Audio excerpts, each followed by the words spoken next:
Okay, today I have a disassembly on a Stevens 311 Springfield 511. The 511 is basically Springfield's branding of the Stevens 311. They're very similar guns. They have the same action, but some of the mounting hardware isn't quite the same. So I start with the forend and then take off the buttstock. You'll need a screwdriver. I think every screw on this gun is a flathead. Some of them are varying sizes. And then you'll need a thick one for the buttstock bolt. But yeah, let's get into this and show you what we're working with. So first we have this screw here. It's holding on the wooden handguard. And on a Stevens 311, I'm pretty sure this is just a latch. You just pull it up and pull the handguard right off. On this one, it's screwed to a little block underneath the barrels. That block here. And then my screw doesn't fall out of that very easily, so we'll leave that. And you will need a punch set if you want to remove the barrels.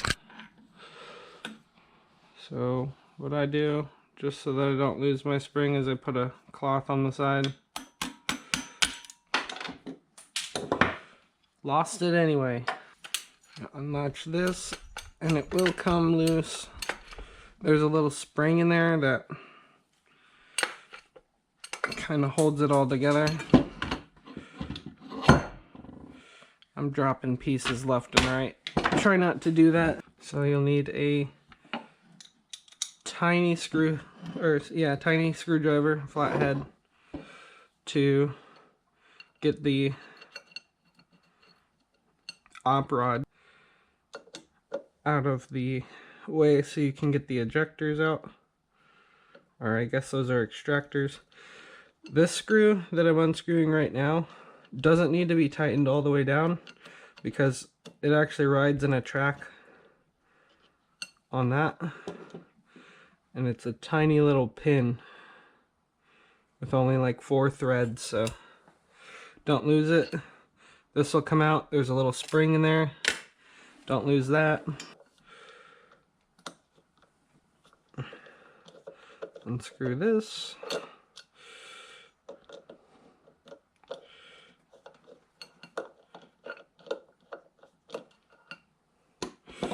It's a small screw, bunch of threads. This will slide right out. And that's the front end disassembled. On the back end, I have a lot of issue with these holes because they're just blind holes. It's hard to find the head, and the rubber gives a lot of resistance. Okay, once you got your butt plate out of the way, you'll need a really thick flathead. This is, I think, the biggest one I have. As a comparison, it is a 47 FB flathead.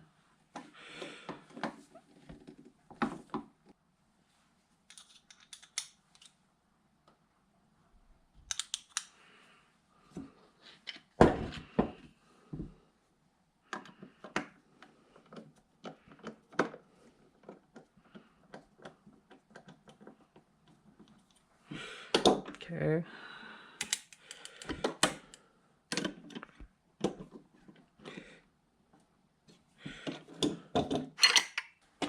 Okay, this is the receiver. It still has the pistol grip on it. I'm going to take that off real quick. It's kind of a weird screw. It's short and kind of wide. Okay, so this is where it actually gets kind of difficult. This is where a lot of the spring jobs start. And you'll need a punch. Well, you'll need probably a punch set for these pins. And you'll need long punches as well. Ones that can go all the way through the receiver. So first we're gonna take off the spring for the latch on top. And it's really not too difficult, but it definitely could be easier.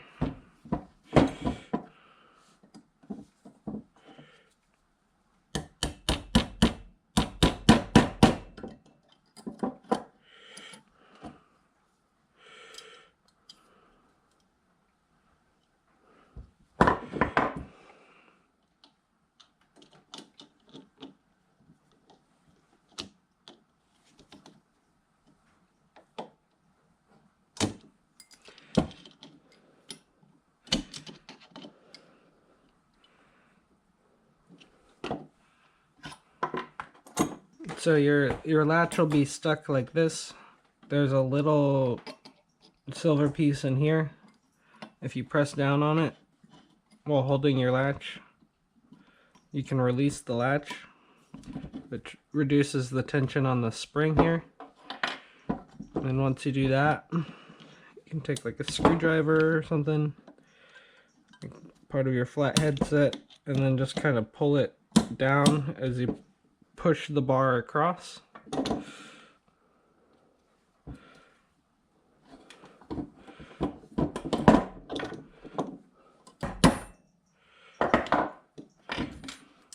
This is a pretty heavy spring.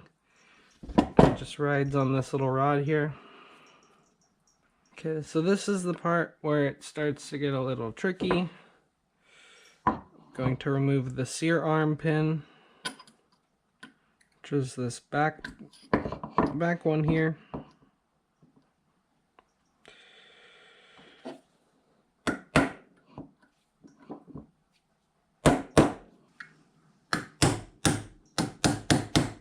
Okay, now we got the sear arms out. I don't like pushing these pins all the way out because they do kind of suck to get back in. This is where it gets tricky because the hammers are under a bit of tension here, so. Okay, so this is the hammer assembly. It sits in the gun like this. And then this flat part is what actually pushes the hammer back when you open the front barrel.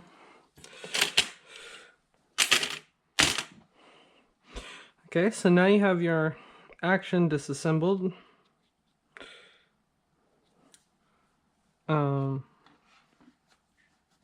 You can change out your hammer springs, take out your safety if you want. I don't mess with the safety because it's honestly part of the design, and I don't mind my safety being there. It's actually a good place for it. It helps me index when I go for the trigger guard, and it's kind of muscle memory at this point. But as you see, I didn't push the pins all the way out, so I don't need like starting tools to get those done.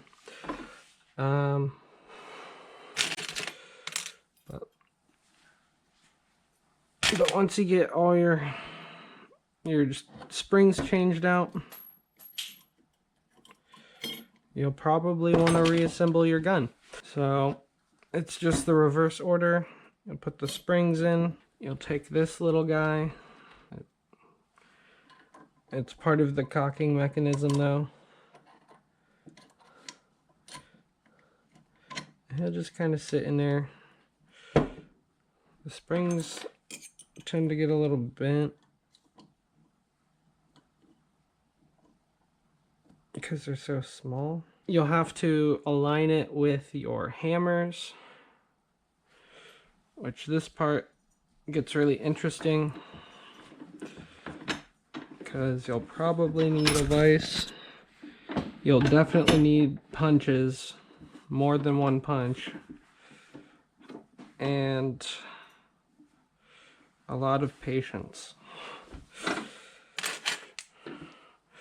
Get our hammers, and we just shred them in there.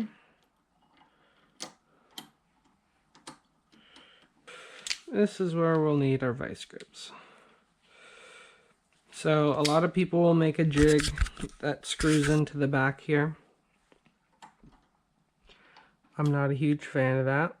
Jigs are nice and all, but sometimes you just don't have the materials to make them, so you have to improvise. You'll start with the left hammer, and then I just set a punch on one of the sear notches, typically the upper one, and then just kind of clamp onto where your safety comes in, your safety toggle.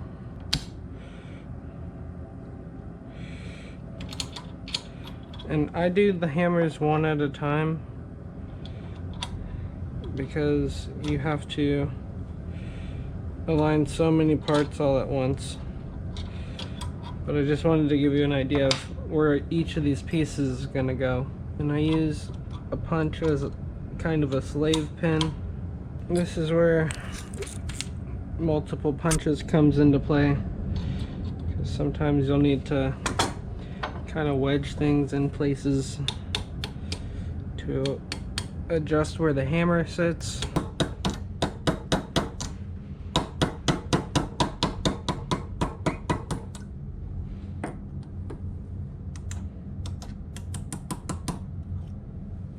Okay, that's hammer one in.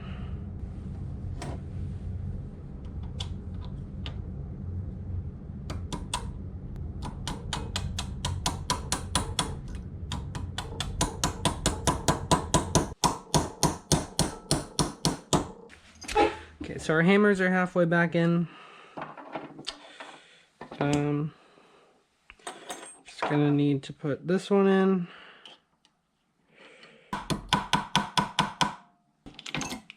Okay, so that's how you get your hammers in without the need of a jig. You just need some vice grips. The next hard part is getting this in. I want to try and keep your latch closed, because it'll reduce a lot of the stress on the spring. I use some channel locks and just depress it, pull it down rather than try and push it down, and it just slips right back in there. It's pretty easy. I found that's the easiest way to manipulate some of the heavier springs on these old Western guns. Then we'll need to put the sear arms back in. It's kind of the same process as doing the hammers. It's just not nearly as difficult as far as fighting the spring pressures.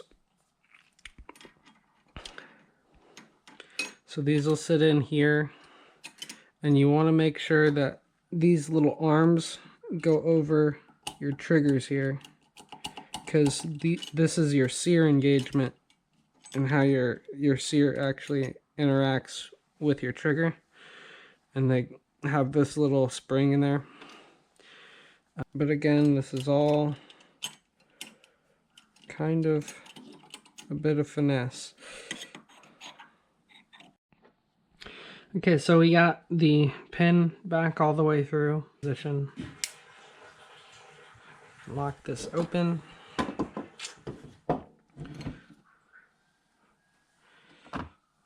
And I already put this back in. because I didn't need to do any modifications to any of this. But basically it's the same as the assembly, just in the reverse order. So you'll put the extractor back in, and then the big screw, and then this little operation rod with the small spring inside. You'll just set it like that with the recess up on top. Put the spring in. It'll sit normally like this with no spring tension, and then when you tighten the screw down, do not tighten it all the way down. If you do, back it out a little so that you can do this freely. There's no resistance to it other than the spring. And then this is probably the hardest part. So you want to attach this at a 90-degree angle, because if you try and fight it at anything less than that, it's not going to go in. So just 90 degrees. Flip it up while pulling up on the receiver, because it'll want to fight you. Once it's latched, you know it's seated properly. You take this thing, which came from here. It basically just interacts with that rod that we just put in. The cocking plunger with the spring. This is a reduced spring that I got online from Wolff. I'm just gonna do basically the same thing I did with the back spring. Take some channel locks. You need to get it just right with the channel locks, where you have like the first two coils. And once it's partly in, you can adjust it by giving it a couple little taps. Center it back up. At this point you can put your handguard back on.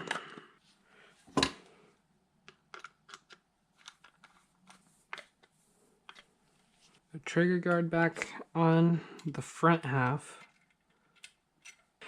So basically we're just reversing the process of what we did earlier. This trigger guard can be a pain sometimes. You can also wait to put it on after the stock. Once the stock's on, we'll tighten it all the way down. Okay, slide the stock back on. Get our big boy bolt. These are always different. So like I got lucky and mine's just a Phillips or a flathead. It's one of the larger ones, and if you try and use a smaller screwdriver, it won't work. But I've seen these in bolts from anything between flatheads and 13mm screws or bolt heads. So we'll rotate this back over, put our final screw in, and then tighten it down. And especially for wood threads, you don't want to jack up the thread, so definitely back out your screw until you hear it kind of pop. It'll do like a little jump, and then start tightening them down, otherwise you'll strip your wood out. Also, don't go crazy with tightening them down because you'll strip your wood out. And these back screws for the recoil pad.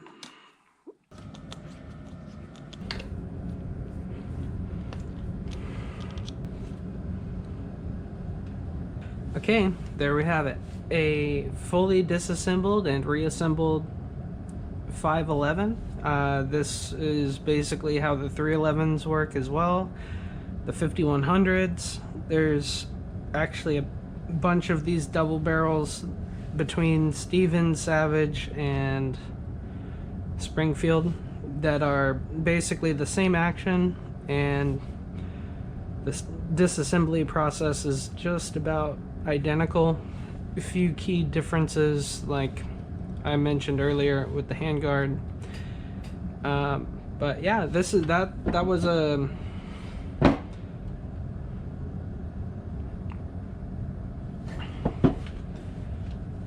But yeah, that was the disassembly video, and I hope some of the things that I do with this gun help you.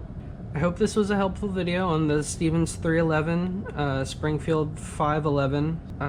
If you have any questions about any part of the disassembly or reassembly, or need any help getting some of these parts back in, they can be pretty painful to get in, especially if you don't have the right tools.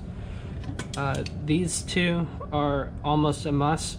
I would suggest trying to get the needle nose version of your vice grips, and definitely have a really long punch. I hope this video was helpful, and I appreciate all of my recent subscribers and all the people viewing my videos. Your support is greatly appreciated. I'll continue to make videos as long as people watch them. I just hope that the things that I mentioned in some of these videos can be of help. Anyway, that's gonna wrap up the video. Thanks for watching. If you like my content, please like and subscribe. If you found any of this helpful, please leave a comment down below and let me know if you have any other methods that might be a little bit easier. Thanks for watching, and I'll catch you in the next one.